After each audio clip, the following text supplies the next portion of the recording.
Jadi fotografer keren dan populer itu gampang kan? Kamera udah ada, hunting foto juga udah rutin. Rajin ngepost foto dan video di media sosial, tapi kok rasanya pencapaian teman-teman gitu-gitu aja ya? Sebenarnya apa yang salah sih? Masa harus nyerah terus ganti hobi gitu?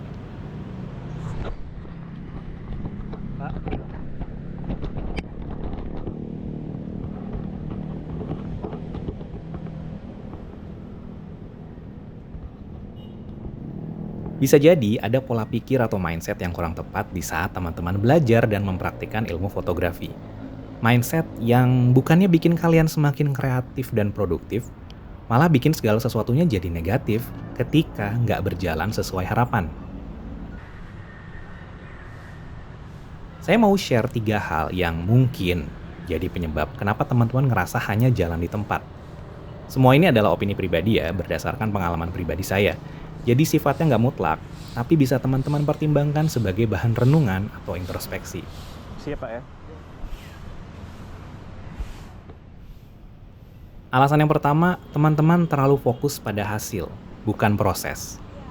Kedengarannya klasik, tapi saya percaya ini adalah fakta. Teman-teman bikin akun media sosial buat upload foto dan video dengan harapan banyak views, likes, komentar, dan tentunya subscribers atau followers. 3 video yang kalian upload baru mendapatkan total 30 views, 3 likes, dan 1 komentar. Itu pun hasil share ke teman dekat dan keluarga. Karena nggak sabar dan malas belajar lebih banyak, akhirnya teman-teman menyerah dan nggak upload video lagi. Padahal belum ada 1 bulan loh sejak upload video pertama.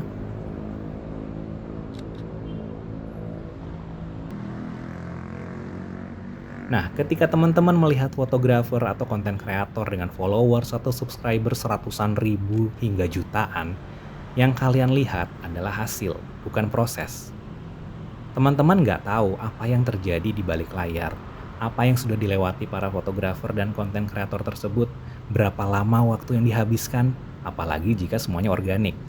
Tahap proses inilah yang sering dianggap menjadi hambatan dan akhirnya membuat banyak orang menyerah. Alih-alih menjadikan tujuan sebagai motivasi, malah jadi obsesi yang bikin kalian meremehkan proses. Alasan yang kedua, teman-teman hanya mengikuti tren, bukan mengembangkan ide.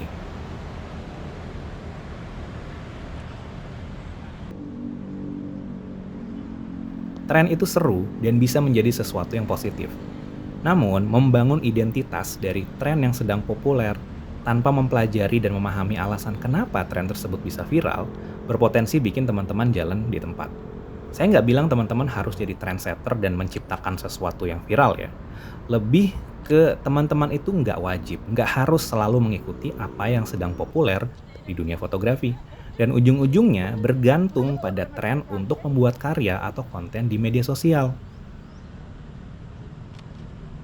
Sesuatu yang viral itu umumnya singkat. Jadi jangan jadikan tren sebagai nyawa fotografi teman-teman.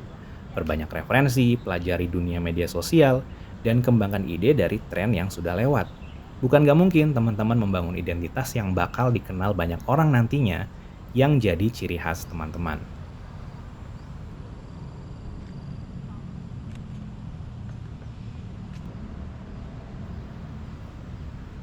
Alasan ketiga, teman-teman hanya mencari validasi, bukan melakukan aksi nyata.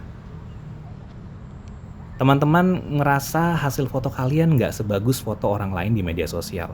Lalu kalian curhat dan mendapatkan berbagai respon.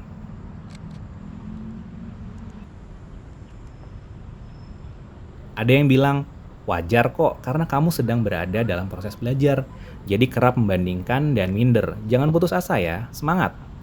Tapi ada juga yang bilang, oh itu karena kameramu bukan full frame dan bukan merek ini, makanya fotonya jelek-jelek. Kamu harus ganti kamera. Kira-kira komentar mana yang akan kamu jadikan validasi atau pembenaran?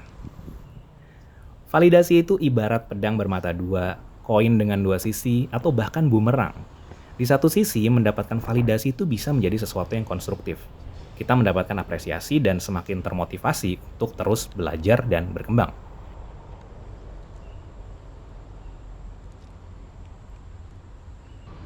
Di sisi lain, validasi punya potensi menjadi destruktif, menghancurkan.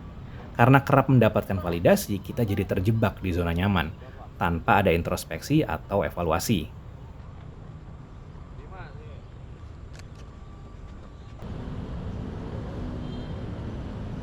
Daripada sibuk mencari validasi, atau bahkan menyalahkan situasi, mending rekreasi. Cari lokasi-lokasi baru yang belum pernah kamu datangi buat hunting foto, kurang-kurangi konsumsi konten fotografi yang isinya hanya ngebandingin spesifikasi gear atau hal nggak produktif lainnya.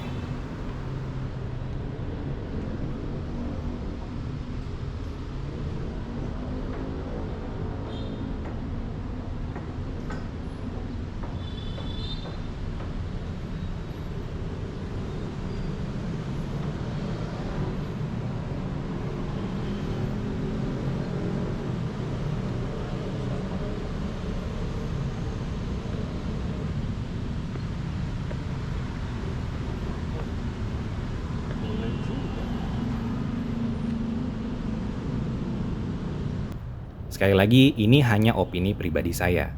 Media sosial internet menciptakan berbagai standar dalam semua bidang dan aspek kehidupan, termasuk fotografi.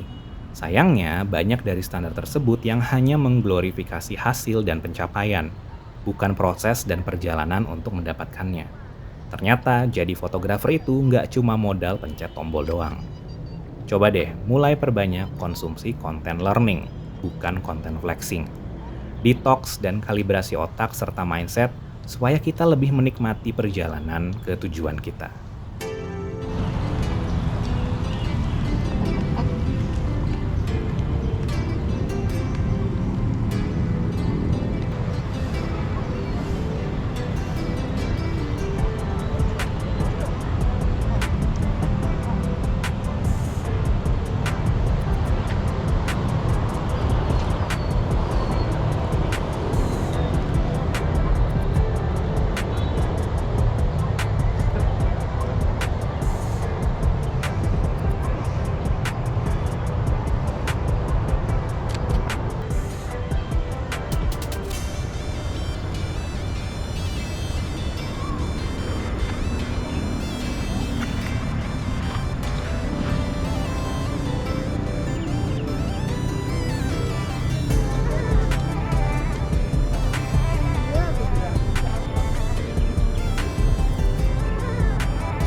Nah, makanya aku bagus.